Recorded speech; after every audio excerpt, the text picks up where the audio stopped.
نہیں تھا، نہ زمانہ تھا، نہ مکان تھا، نہ مکین تھے، نہ آسمان تھا اور نہ زمین تھی، اور یہ کچھ بھی نہیں تھا. اللہ تبارک و تعالیٰ تھا اور اس کے ساتھ کچھ نہیں تھا. کان اللہ ولم یکن شیئا، اللہ تھا اور اس کے ساتھ کوئی چیز نہیں تھی. اللہ تبارک و تعالیٰ نے اپنی محبت کی تجلی ڈالی، اور جب اس نے یہ محبوب رکھا کہ اس کی معرفت خلق کو حاصل ہو اور اللہ کی الوہیت سے غیر اللہ کے سوا جو کچھ ہے واقف ہو، تو اس نے اس لیے خلق. اور بھائی ہم نہیں کہتے، ہم جو کچھ کہتے ہیں وہ حضور علیہ الصلوۃ والسلام نے جو کچھ بتایا اور حضور علیہ الصلوۃ والسلام کے امت کے علماء کرام نے جو کچھ بتایا وہی ہم کہتے ہیں اور وہی کہہ سکتے ہیں. اس کے علاوہ ہم کچھ کہہ بھی نہیں سکتے، نہ ہمیں کہنا جائز اور کہہ بھی نہیں سکتے، کہیں سے لا بھی نہیں سکتے. ہم وہی لاتے ہیں جو حضور نے فرمایا ہے، اور حضور علیہ الصلوۃ والسلام کا فرمانا، ان کا فرمان تو اتنا بلند ہے کہ ہم جیسے کروڑوں کو اس کے فہم کی طاقت نہیں ہے، اس کے فہم کی وسعت نہیں ہے، اس کے فہم کی نعمت اللہ نے اور اس کے رسول نے جسے عطا فرما دی ہے، وہ جو فرما دیتے ہیں ہم اس کو دیکھتے ہیں اور وہی ہم بیان کرتے ہیں. حدیث پاک میں ہے کہ کنت کنزا مخفیا، میں ایک کنجے مخفی تھا، پوشیدہ خزانہ تھا. فاحببت ان اطلب، تو میں نے محبوب رکھا اس بات کو کہ میں پہچانا جاؤں. فخلقت الخلق، تو میں نے خلق کو پیدا کیا. تو اس معنی پر ساری مخلوق کی پیدائش اور مخلوق کا وجود جو ہے وہ اللہ تبارک و تعالیٰ کی محبت کی ایک تجلی ہے. تو اللہ تبارک و تعالیٰ نے جسے پیدا فرمایا ہے اپنی محبت سے کچھ نہ کچھ حصہ اس کو بھی عطا فرمایا، کچھ نہ کچھ حصہ اس کو بھی عطا فرمایا ہے. اور جنہیں اپنی بارگاہ میں مقرر کیا ہے اور جنہیں اپنی محبت خاص عطا فرمائی ہے، پھر وہ تو اللہ تبارک و تعالیٰ کے محبوب ہیں. اور ایسے محبوب ہیں کہ حضور علیہ الصلوۃ والسلام تو حضور علیہ الصلوۃ والسلام ہیں، اور حضور جیسا تو کوئی ہے نہیں.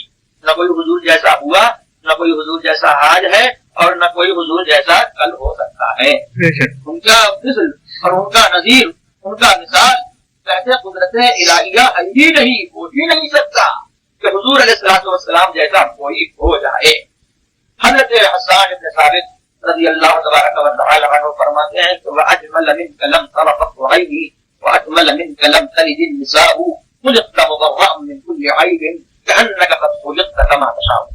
یہ جو ہمارا عقیدہ ہے یہ ہمارا عقیدہ نہیں ہے، بلکہ ہمارا وہ عقیدہ ہے جو صحابہ کرام رضوان اللہ تبارک و تعالی علیہم اجمعین کے نقیب اور ان کے ترجمان اور فتح رسول سرور عالم صلی اللہ تبارک و تعالی علیہ وسلم کے نعت وہ جو منبر پر ان کی نعت پڑھتے تھے، حضور سنتے تھے اور فرماتے تھے کہ جبریل امین حسان کی حمایت پر ہے جب تک وہ رسول اللہ کی طرف سے دکھایا.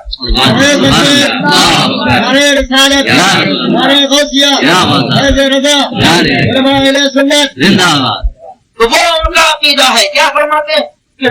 اے رسول اکرم صلی اللہ علیہ وسلم، آپ جیسا میں نے کبھی نہیں دیکھا، میری آنکھ نے کبھی نہیں دیکھا، اور ایسے دیکھوں آپ جیسا.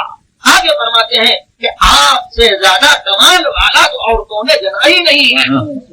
خلقت مبرأ من کل عیب، اور آپ تو ہر عیب سے مبرأ اور منزہ ہو کر کے پیدا ہوئے اور پیدا کیے گئے. تھوڑا کہ آپ ایسے پیدا کیے گئے جیسا آپ نے چاہا. اور ایک حضرت حسان ابن ثابت ہی کا کیا عقیدہ ہے؟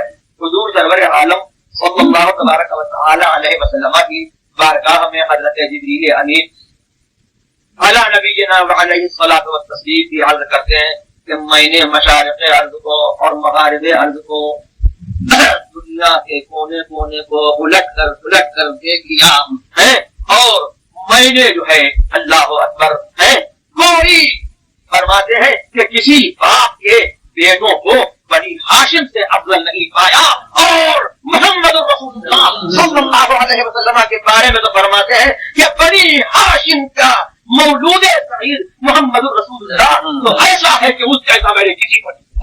نعرہ تکبیر، نعرہ رسالت.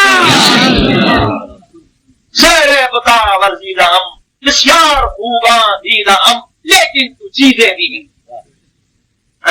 اللہ اکبر.